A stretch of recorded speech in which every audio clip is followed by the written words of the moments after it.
예, 옆 사람하고 인사하겠습니다. 말씀으로 새로워집시다. 이렇게 인사하겠습니다. 말씀으로 새로워집시다. 예, 말씀으로 새로워집시다. 예, 오늘 설교 제목은 말씀의 능력, 두려움과 안식 이렇게 써 있는데 사실 제가 글자 공간이 부족해서 하나를 빼먹었습니다. 예, 그러니까 맨 마지막에 사실 균형이라고 하는 게 빼져 있습니다. 원래 제 이 원고에는 써 있는 것이 말씀의 능력, 두려움과 안식의 균형이라고 하는 그 단어가 있는데요. 그 말씀으로 얘기를 같이 나누도록 하겠습니다. 예수님을 믿는 자와 믿지 않는 자의 차이는 다른 것에 있는 것이 아니라 하나님 말씀을 기준으로 삼고 있느냐 아니냐입니다. 그러니까 하나님의 말씀을 따라 사느냐 살지 않는가 그거라는 거죠.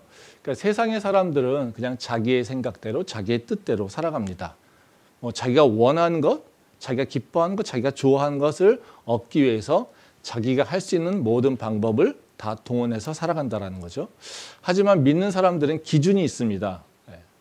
그래서 내가 원하는 것, 내가 그 원하는 것을 이루어가는 방법도 다 어디랑 연결돼야 되냐면요. 하나님 말씀과 연결돼야 된다는 거죠. 그래서 우리가 원하는 것이 있다고 해서 모든 것을 다 원하지 않고요. 그것이 하나님의 말씀과 부합하는가를 먼저 생각합니다. 또 우리가 이런 것을 원하는 것을 이루려고 할 때도 그냥 내가 쓸 수 있는 방법이라면 다 쓰는 것이 아니라 이것이 하나님 말씀과 부합하는 걸까라고 하는 것을 한번 생각해보고 그 부합할 때 그 행동을 하게 된다는 거죠. 그래서 믿는 사람과 믿지 않는 사람의 차이는 그냥 입으로 고백한다라고 하는 것 그 차이가 아니라 하나님 말씀을 따라서 내가 그것을 생각하고 또 판단하고 결정하고 행동하는가 이것에 따라 달려있다는 거죠. 그래서 크리스찬들에게 있어서 말씀이 중요하다라고 하는 것에 대해서는 이견이 없습니다. 그래서 모든 사람이 말씀에 대한 얘기를 할 때마다 다 당연히 말씀은 따라 살아야죠. 말씀을 매일같이 가까이 해야 되죠. 말씀을 지키며 살아야죠. 라고 하는 것에 대해서는 다 동의합니다. 근데 사실 말씀을 따라 산다라고 하는 것이 쉽지는 않죠. 그래서 우리는 말씀을 따라 살아야 됩니다라고 하는 고백을 한 다음에 항상 그걸로 끝나는 것이 아니라 뒤에 붙는 말이 있습니다. 뭡니까? 맞아요. 그런데 말씀 따라 살기가 쉽지가 않아요. 네. 이게 항상 따라 붙는다라는 거죠. 네. 맞습니다. 말씀 따라 사는 것이 쉽지 않죠. 세상이라고 하는 곳은 말씀을 인정하지 않고 우리의 삶의 터전은 세상에 있고요. 우리는 육의 장막을 입어서 육체의 정욕을 매일같이 도전받고 있어서 영혼의 그 소리, 말씀을 따라서 산다는 것은 쉽지 않습니다. 근데 문제는요. 매일같이 말씀 따라 사는 거 쉽지 않아요 라고 얘기하는 것, 이렇게 얘기하는 것, 이것으로 모든 것이 끝나지 않는다는 겁니다. 사실 매일같이 10년 전이든 또는 아니면 1년 전이든 아니면 몇 개월 전이든 말씀 소중해요. 근데 말씀 따라 사는 거 쉽지 않아요. 이 말이 동일하게 반복되고 있다라면요. 그리고 그 모습에 그대로 있다라면요. 사실은 그것은 말씀을 소중히 여기는 삶은 아니라는 거죠. 우리의 문제는 우리가 해야 될 일은 어렵다라고 하는 것을 얘기하는 것이 아니라 그 어려움을 극복하는 데 있습니다. 우리가 살아가면서 해야 될 일은요. 이거 쉽지 않아요 라고 하는 것을 얘기하는 것이 아니라 그 쉽지 않은 것을 어떻게 해야 될까를 고민하는 것에 있다는 거죠. 그래서 항상 어려워서 안 됩니다 라고 하면 그것은 하지 않겠다라고 하는 거고요. 어려운데 우리가 그러면 뭘 할 수 있을까라고 하는 것을 찾아내는 것이 그 어려움을 해결하려고 하는 태도라는 것이죠. 그래서 우리가 말씀이 어렵습니다라고 얘기를 할 때 그러면 우리가 이 문제를 해결하려고 한다면 우리는 그 다음에 질문할 것이 있어요. 말씀이 뭐가 어려운 거지? 말씀을 따라 사는 것이 왜 어려운 거지? 이 질문을 좀 더 세분화해 볼 필요가 있다는 거죠. 사람들이 말씀을 살기 어렵다라고 하는 것 그 속에는요. 사실 여러 가지 의미가 있을 수 있겠지만요. 대부분 경우 두 가지 질문이 섞여 있습니다. 하나는 뭐냐면요. 말씀을 잘 모르겠어요 라는 거예요. 즉 하나님이 나를 인도하신다고 하는데요. 그 인도하시는 것을 잘 모르니까 하나님이 말씀이 나를 이끌어가는 것에 그 방향성을 모르겠습니다. 그래서 나는요. 어디로 가야 될지 몰라요 이겁니다. 즉 말씀이 이끄는 방향성을 모르겠습니다라는 거예요. 또 다른 하나는 뭐냐면요. 말씀을 실천하기가 어려워요. 즉 너무 도덕적이고 너무 윤리적이고 아니면 그 세상의 환경에는 그 말씀으로 적용하는 것이 안 돼요. 즉 우리가 말씀을 적용하는 그 실천하는 그 삶의 터전은 세상이 지배하고 있는 곳이겠죠. 세상의 가치나 또 세상의 방법들이 지배하는 곳인데 하나님의 말씀을 거기다가 붙여서 경쟁한다는 것 자체가 자신이 없는 거죠. 그래서 하나님 말씀을 따라 산다는 것을 실천하는 것이 어렵습니다라는 거예요. 이 두 가지 주장 어찌 보면 되게 설득력이 있습니다. 그렇지 않습니까? 우리가 하나님 뜻을 어떻게 합니까? 성경 말씀 읽는다고 하나님 뜻이 우리가 보여집니까? 잘 안 보여져요. 또 세상에서도 하나님 말씀을 따라 살려고 할 때 우리가 세상의 능력이 엄청 세 보이는데 걷다 대고 하나님 예수님의 이름을 선포하면 모든 것이 다 해결될 거라고 믿을 수 있습니까? 그 믿음이 그렇게 대단하지 않으면요. 그게 잘 되지 않는다는 거죠. 그래서 되게 이게 이성적으로 보면요. 또 현실적으로 보면 굉장히 설득력이 있다는 거예요. 근데 중요한 건요. 이 주장이 우리한테는 설득력이 있는데 과연 하나님 앞에 설득력이 있냐는 거죠. 왜냐하면 우리가 지금 주장하고 있는 말씀 따라 사는 것이 어려워요. 왜냐하면요. 하나님 뜻을 잘 모르니까요. 또 하나님의 능력을 우리가 믿음이 연약해서 그걸 지킬 수 없으니까요. 세상이 너무 힘이 세 보이니까요. 우리 연약하니까요. 그거 잘 못해요. 이 주장이 우리는 공감 능력이 좋아가지고 서로 그래 그럴 수 있지 얘기할 수 있지만 과연 하나님이 그것을 동의하겠냐는 거죠. 우리 스스로 되게 정당화시키고 한다 하더라도 하나님이 그것을 인정하지 않으시면 그건 아무 쓸모없는 거잖아요. 왜? 우리 인생은 우리가 판단하는 것이 아니라요. 하나님이 판단하시잖아요. 그러니까 판단자가 중요한 것이지 우리가 판단하는 게 중요하지 않는다라는 거죠. 근데 말씀은요. 지금 얘기하는 것처럼 우리가 어려워하고 있는 이 문제에 제약받지 않습니다. 실제로요. 말씀에는요. 능력이 있고요. 그리고 말씀은요. 우리를 인도하고요. 그리고요. 말씀은요. 세상을 이기는 힘이 있습니다. 그러니까 가장 기본적으로 봐도요.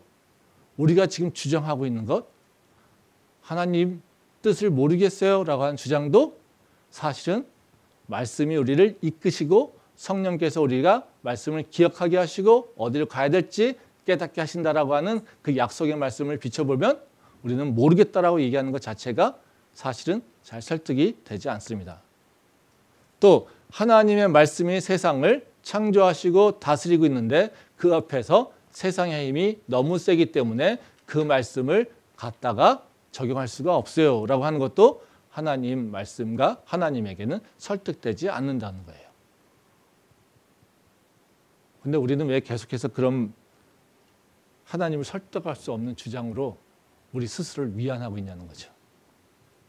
그래서 그 위안이 우리한테 무슨 도움이 되냐는 거죠.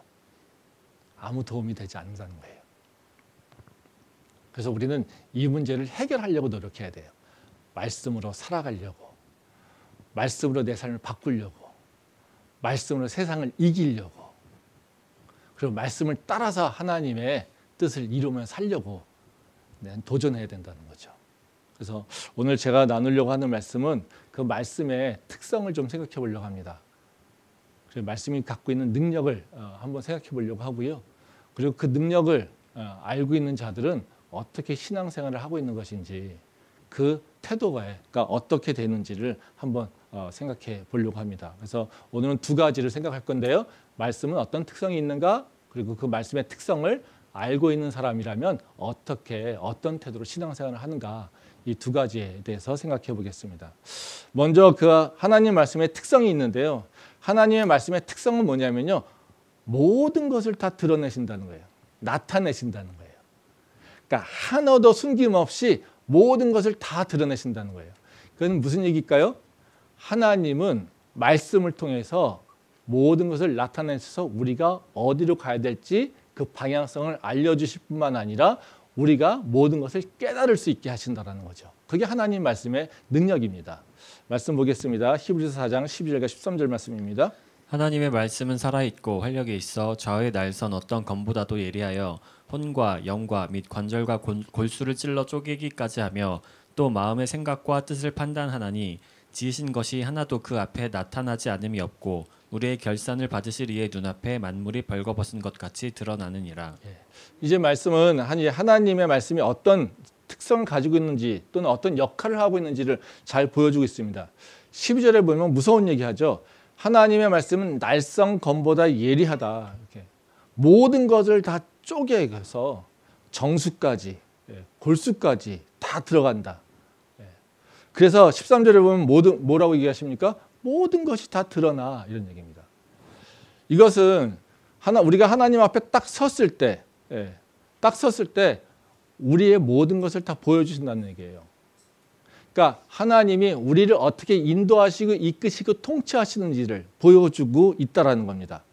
그래서 하나님의 말씀은요, 이것은 우리만 적용되는 것이 아니라 세상에도 다 적용돼요. 하나님의 말씀이 통치가 될 때 어떤 일이 일어나겠습니까? 숨겨진 것이 드러나게 돼 있어요. 죄가 나타나게 되는 거고요. 우리가 감췄던 것이 나타나게 되는 거고요. 우리가 꽁꽁 숨기려고 했었던 모든 것들이 드러나서 하나님 앞에서 그 정체성이 다 나타나게 된다는 겁니다. 이게 하나님의 말씀의 능력이에요. 근데 이 능력은요, 죄의 능력과 죄의 그 특성과는 완전히 괴리되어 있습니다. 죄는요, 반대입니다. 죄가 우리한테 들어오면요, 어떤 일이 일어나냐면요, 모든 걸 숨기려고 해요. 감추려고 해요. 가리려고 해요. 그리고 나 자신을 위장하려고 해요. 그게 죄의 모습이에요. 말씀 보겠습니다. 창세기 3장 8절입니다. 그들이 그날 바람이 불 때 동산에 거니시는 여호와 하나님의 소리를 듣고 아담과 그의 아내가 여호와 하나님의 낯을 피하여 동산 나무 사이에 숨은지라. 한 절 더 보겠습니다. 11절과 13절입니다. 이르시되 누가 너의 벗었음을 내게 알렸느냐? 내가 내게 먹지 말라 명한 그 나무 열매를 내가 먹었느냐? 아담이 이르되 하나님이 주셔서 나와 함께 있게 하신 여자 그가 그 나무 열매를 내게 주므로 내가 먹었나이다. 여호와 하나님이 여자에게 이르시되 내가 어찌하여 이렇게 하였느냐? 여자가 이르되 뱀이 나를 꿰므로 내가 먹었나이다. 이 말씀은 우리가 잘 알고 있듯이 아담과 하와에게 죄가 들어왔을 때 모습이죠. 근데 여기에 특성은 다 보면 뭐냐면요, 숨기고 핑계하고 변명하는 거예요. 그러니까 이 8절을 보면 뭐라고 합니까? 여호와 하나님의 낯을 펴여 동산 나무 사이에 숨었다 이런 얘기하죠. 그러니까 하나님의 말씀이 없는 상태가 되면 어떻게 됩니까? 하나님의 낯을 피하죠. 하나님으로부터 숨으려고 하죠. 그렇죠? 또 11절과 13절 말씀, 12절의 말씀에 보면 아담이 그런 얘기합니다. 하나님이 주셔서 나와 함께 있게 하신 여자가 먹게 했습니다. 지금 죄 지은 이유가 뭡니까? 하나님이 나를 위해서 주신 그 여자 때문에 내가 그랬습니다. 그럼 여기는 뭐예요? 둘이에요, 둘. 하나님이 여자를 안 주셨으면 내가 이런 죄를 안 졌는데 하나님이 나한테 그 여자가 나한테 그랬어요. 아담의 죄는 뭡니까? 없어요. 그렇죠? 누구 문제예요? 하나님이 문제고요. 그 여자가 문제인 거예요. 또 그러면 하와는 뭐라고 합니까? 13절에 보면 그런 얘기죠. 여자가 이르되 뱀이 나를 꾀함으로 하나님의 창조물 그 뱀이 나를 꾀했어요. 나는 그놈한테 속아서 그래요. 그놈이 나쁜 놈이죠. 내가 나쁜 놈이 아니에요. 이런 얘기죠. 이 모습 보면 다 뭐예요? 하나님 앞에 숨기고요. 거짓말하고요. 남 핑계대고요. 그래서 결국은 어떻게 해요? 나는 문제가 없는데요. 저놈이 문제예요. 이겁니다. 이게 우리 사는 모습이죠. 하나님 말씀도 없을 때는 우리도 똑같은 모습이에요. 근데요, 이런 삶 속에서 하나님 말씀이 임하면 어떤 일이 일어날까요? 모든 사람의 죄가 다 뒤집어집니다. 다 나타납니다. 말씀 보겠습니다. 요한복음 8장 4절과 5절 말씀입니다. 예수께 말하되 선생이여 이 여자가 간음하다가 현장에서 잡혔나이다. 모세는 율법에 이러한 여자를 돌로 치라 명하였거니와 선생은 어떻게 말하겠나이까. 한 절 더 보겠습니다. 9절 말씀입니다. 그들이 이 말씀을 듣고 양심의 가책을 느껴 어른으로 시작하여 젊은이까지 하나씩 나가고 오직 예수와 그 가운데 섰는 여자만 남았더라. 예. 이 말씀은 우리가 잘 알고 있는 말씀이죠. 간음하다 잡혀온 여인의 사건입니다. 이 사건은 뭐 여러 가지로 바라볼 수 있는데요. 사실 이 말씀은 유대인과 예수님 간의 말씀에 대한 논쟁이에요. 누가 말씀을 잘 지키고 있느냐라는 거예요. 유대인들은 자신들이 말씀을 잘 지키고 있다는 거예요. 근데 예수님이 오셔가지고 이상한 소리 하고 있다는 거예요. 그래서 예수님의 말씀을 시험하여서 그 말에 걸려들도록 하려고 이 간음하다 여인을 잡혀온 거예요. 근데 이 여인의 사건을 통해서 보게 되면 결국 드러나는 건 뭡니까? 유대인들의 죄예요. 말씀 때문에 유대인들은요, 저 여인이 죽을 죄인입니다. 죄를 졌다고 얘기하고 있어요. 근데 예수님이 그들에게 드러내신 건 뭡니까? 본인들이 죄인이라고 하는 것을 드러내고 있다는 거예요. 유대인들이 꽁꽁 숨겨서 나는 죄인이 아니고 나는 문제가 없고 나는 의롭고 저 여자가 더러운 여자인데 저런 여자가 이 세상에 없어져야 되는데 저런 여자를 하나님이 심판하셔야 되는데 근데 그 말 들고 말씀 갖고 와서 그 여인을 심판하고 있는데 예수님이 오셔서 뭐 하셨습니까? 그들이 숨기고 있는 것을 드러나게 하신 거예요. 그래서 어떻게 해요? 그들이 자기의 죄가 양심의 가책이 느껴져서 다 하나둘씩 도망갔다는 겁니다. 말씀의 능력은 우리가 생각하면 우리 크리스천들이 자꾸 오해를 하고 있는 부분이 있는데요. 말씀의 능력하면 어떤 생각을 합니까? 무슨 초자연적인 기적과 이적. 말씀으로 선포하니까 뭐 병이 낫고 그런 일도 일어나요. 그런 일도 일어납니다.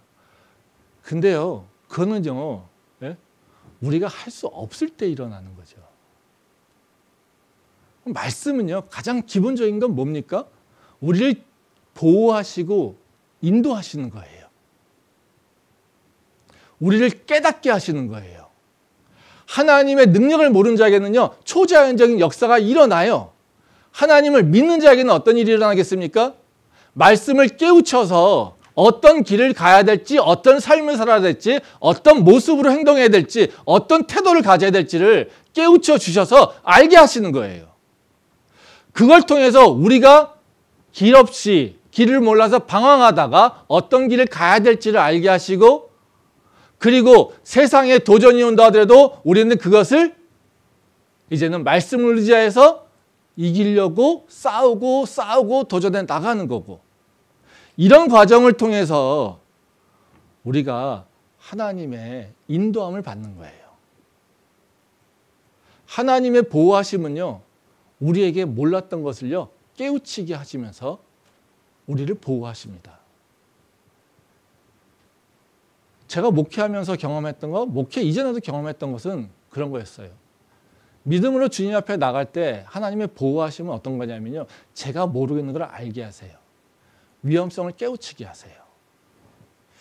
재밌는 얘기지만요. 저희 어머니는 되게 기도를 열심히 하셨어요. 근데 진짜 하나님을 의지하며 살았습니다. 근데 저희 어머니가 한번 예전에 제가 어렸을 때 그 아파트 예전에는 그 아파트 분양권을 이제 전매하는 게 있었어요. 근데 그거를 저희 어머니가 이제 아파트를 이제 이사 가려고 이제 전매를 했습니다. 근데 뭐 아무런 문제 없었으니까. 근데 어느 날 갑자기 모르는 사람한테 전화가 왔어요. 당신이 사기당하겠다고. 근데 그게 뭐 이제 사기꾼들이 그 아파트를 이중 매매하는 그런 게 있어가지고 한때 문제가 됐었습니다. 근데 저희는 그런 일이 일어난다는 것도 생각도 못하고 그런 일 수법이 있다는 것도 모르고. 근데 사기꾼들이 서로 싸우다가 저희 어머니한테 전화를 준 거예요. 그놈이 나쁜 짓 하니까 당신이 피해자라고. 그때부터 저희 어머니는 그때부터 이제 알게 된 거죠. 그래서 이게 뭐야, 뭔 소리인지, 이 전화를 믿어야 되는지 말아야 되는지.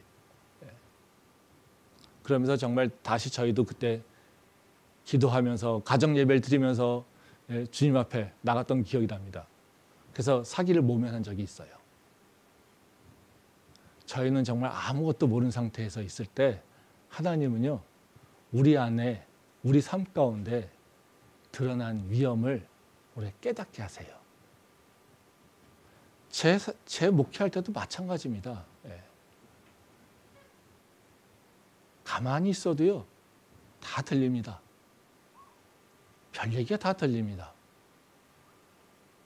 이런저런 얘기가 다 들립니다. 제가 인식도 못했던 거, 상상도 못했던 거, 그런 얘기가 들립니다. 근데요, 그 안에서 잡음을 다 빼고 나면요, 결국에는 하나님이 이걸 보라고 하는구나 라고 하는 것을 저에게 알려주신다는 거죠. 말씀이 우리를 인도하신다는 건 뭐냐면요, 우리 눈을 틔워주는 거예요. 우리 길을 열어주는 거예요. 말씀을 붙잡고 갈 때요, 하나님은요, 내가 못 보던 걸 보게 하세요. 내가 모르던 거를 깨닫게 하세요. 내가 듣지 못했던 걸요, 듣게 하세요. 그걸 통해서 내가 나를 보호하게 되는 거고요, 내가 나갈 바를 알게 되는 거예요. 그게 뭐냐면요, 지금 여기서 히브리서 4장에서 얘기하고 있는 모든 것이 다 드러난다라는 겁니다. 날성간같이 우리의 삶과 우리의 세상 모든 것을 다 쪼개서 골수까지, 그 핵심까지, 그 본질까지 다 드러나서 하나님 앞에서는요, 속일 게 없어요. 그거를 알고 사는 게 믿는 자예요. 그걸 기억하고 사는 게요, 말씀을 따라 사는 자의 모습이에요. 그 특성을 우리가 기억을 해야 됩니다. 그래서 말씀의 초자연적인 능력, 이것만 믿는 것이 아니라요, 그거 플러스 더 중요한 건요, 하나님은 다 드러내신다라고 하는 것을 우리가 기억할 필요가 있습니다. 그렇다면 하나님의 말씀이 우리의 모든 것을 다, 우리 삶 속에 있는 것, 우리 세상의 모든 것을 다 드러나게 하신다라고 한다면 우리는 어떻게 신앙 생활을 해야 될까요? 다른 것이 아닙니다. 말씀과 우리의 믿음을 연결시켜야 돼요. 그리고 그 말씀을 내 삶 속으로 끌고 들어와야 돼요. 그러면 두 가지가 있어요. 하나는 두려움이 있는 거예요. 또 다른 하나는요, 그 능력을 믿기에 평안함을 얻는 거예요. 그래서 말씀이 내 삶이 가득할 때는요, 우리 삶에 어떤 일이 일어나냐면요, 두려움과 안식이 균형이 잡힙니다. 어떤 사람은 맨날 평안 얘기하고 있죠? 아니에요. 평안이 있을 때 우리는요, 뭘 두려워합니까? 하나님 말씀을 두려워해야 되는 거예요. 내 평안함 때문에, 내가 혹시 나약함 때문에, 내 게으름 때문에 말씀을 놓친 건 아닐까? 두려움이 있는 거예요. 근데요, 그러면 우리는 맨날 죄 지면은 하나님한테 혼날까 봐 이러고 있는 거잖아요? 그것도 아니에요. 우리가 그 말씀과 함께 있을 때 우리는 어떤 일이 일어납니까? 하나님 약속이 있어요. 안식함이 있어요. 그래서 우리는요, 항상 두 가지가 같이 있어요. 하나님을 두려워하는 마음, 하나님 안에서 누리는 평안함이 있어요. 이 두 개를 잘 밸런싱을 맞추는 게 우리가 건강한 신앙삶을 살아가는 방법이에요. 말씀 보겠습니다. 히브리서 4장 1절과 2절 말씀입니다. 그러므로 우리는 두려워할지니 그의 안식에 들어갈 약속이 남아있을지라도 너희 중에는 혹 이르지 못할 자가 있을까 함이라. 그들과 같이 우리도 복음 전함을 받은 자이나 들은 바 그 말씀이 그들에게 유익하지 못한 것은 듣는 자가 믿음과 결부시키지 아니함이라. 예. 여기 보면 히브리 기자가 분명히 얘기하잖아요. 1절에 보면 두려워해라. 예. 두려워해라. 너에게 약속이 주어져도 거기에 이르지 못할 수 있어. 그 두려움을 가지고 있어라는 거예요. 다시 말하면 우리가 예수 그리스도의 복음을 들었어요? 그 복음을 들어서 아, 예수님을 믿으면 다 구원을 받아 라고 하는 얘기를 들었어요. 그러면 어떻게 해요? 그거로 인해서 우리는 평안함을 얻어요. 근데 그걸로 평안함을 얻는다고 끝나는 게 아니에요. 그렇죠? 뭐가 남았습니까? 믿음과 결부시켜야 되는 거예요. 근데 그렇지 않으면 뭘 해야 됩니까? 너의 믿음은 아직까지 분명한 것이 아니야 라는 거예요. 그러니까 뭐라고 합니까? 2절 말씀에 보면요. 믿음과 결부시키지 아니함. 이것에 대해서 문제를 얘기하고 있다는 거죠. 즉 우리는요. 하나님 말씀이 내 믿음과 결부해서 내 삶에서 그 말씀이 이루어졌는가에 대해서 관심 가져야 돼요. 아, 나 말씀 알고 있어요. 아, 말씀 나 그냥 기억하고 있어요. 나 깨달았어요. 아, 복음 내가 알아요. 아, 예수 믿으면 구원받는다고 다 믿어요. 아, 마음으로 믿고요. 입으로 시인하면요. 구원받는다고요? 맞아요. 나 그냥 믿었어요. 아, 입으로 시인했어요. 나 그냥 아무 짓 안 해도 구원받았어요. 이건 뭡니까? 믿음과 결부되지 않은 삶이에요. 그런 자들한테 뭐라고 하십니까? 두려워해라. 이렇게 얘기하고 있다는 거죠. 삶에서 말씀을 연결시키는 방법이 있는데요. 그 말씀을 연결시키는 방법은 다른 것이 아닙니다.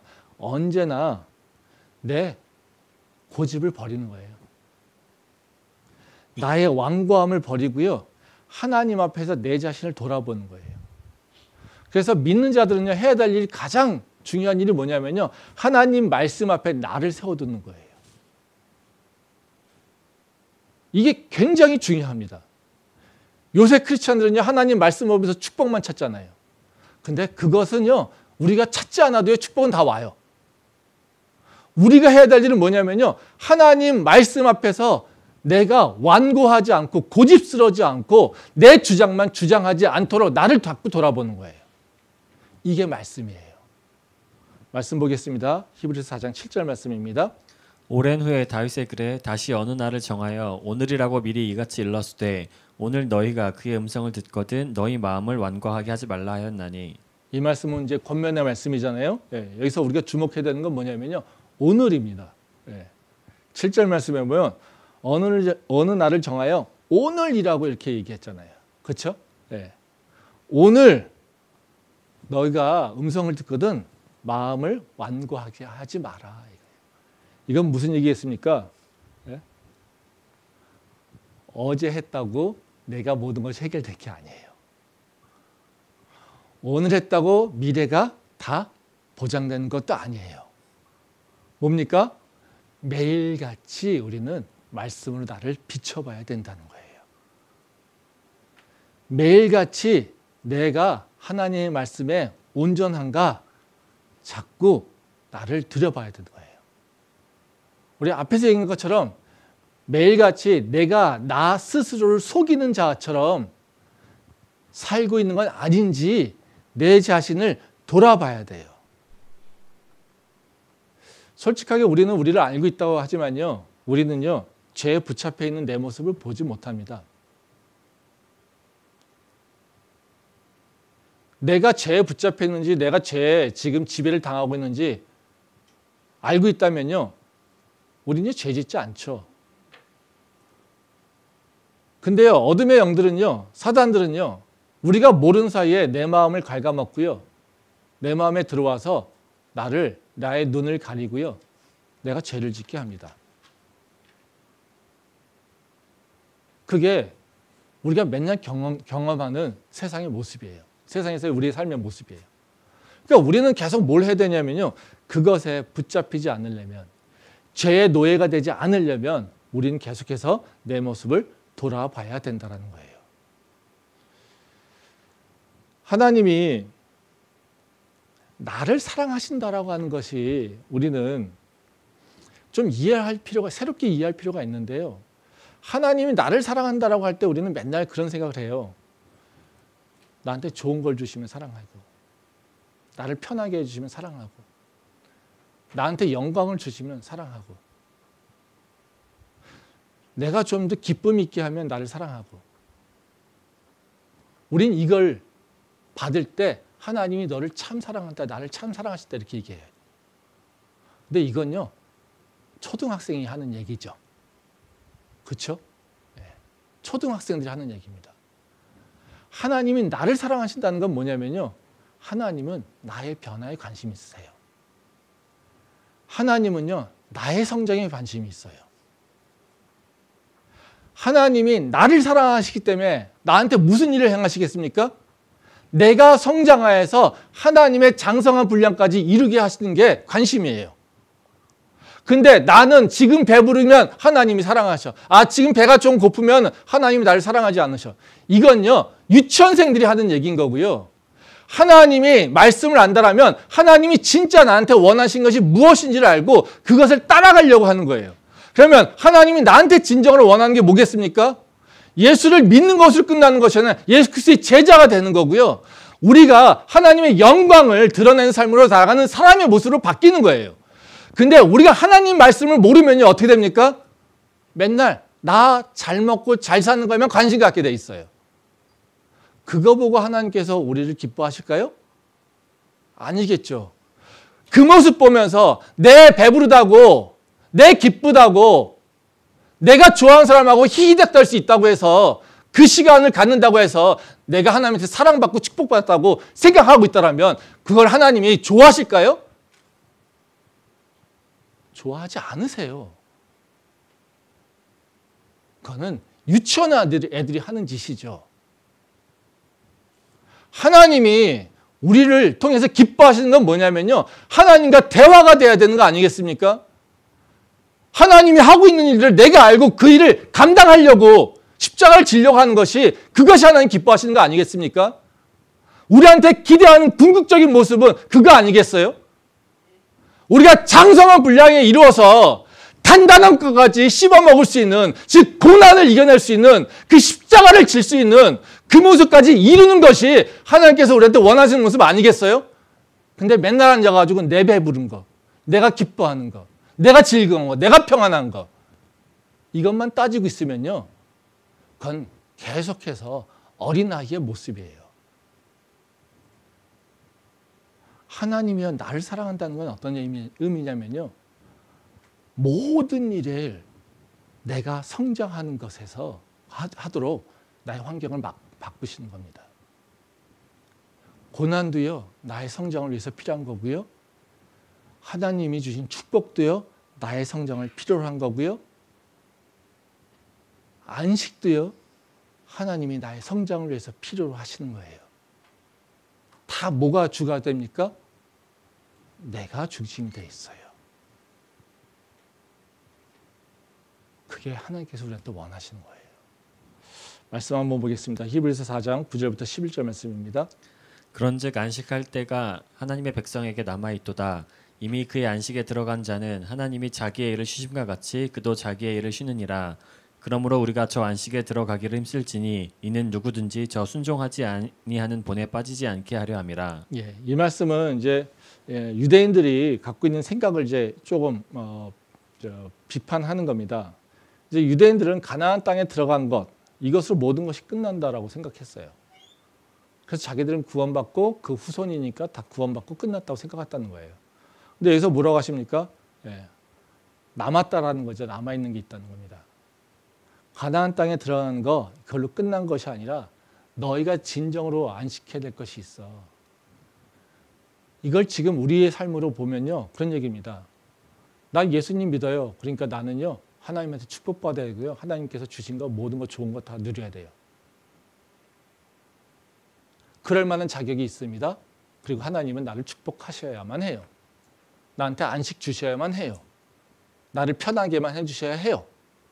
내가 원하는 거 다 이루어 주셔야만 해요. 이게 뭐예요? 선택받은 백성이라고 하는 생각을 갖고 있기 때문에 그런 것을 하는 거예요. 즉 다시 말하면요, 내가 예수님을 믿습니다라고 하는 고백 때문에 모든 걸 다 얻어야 된다라고 내가 스스로 나를 자격이 있다고 평가하는 거예요. 근데 이 히브리 기자가 뭐라 합니까? 그건 너희가 원할 게 아니야. 지금 너희가 들어가서 안식할 게 남아있어. 이건 뭐냐면요, 예수님 믿었어요? 그러면 또 다른 환난도 있고 여러 가지 도전도 받습니다. 우리가 세상에 살아갈 때 하나님 말씀 잃으면 살기 어려워요. 그러고 있잖아요. 그렇죠? 그 도전을 받을 때 어떻게 하라는 겁니까? 하나님 말씀을 지키면 그 세상의 모든 도전들 가운데서도 우리는 안식하게 된다는 거예요. 우리가 기대하는 게 뭡니까? 바로 그거 아니겠어요?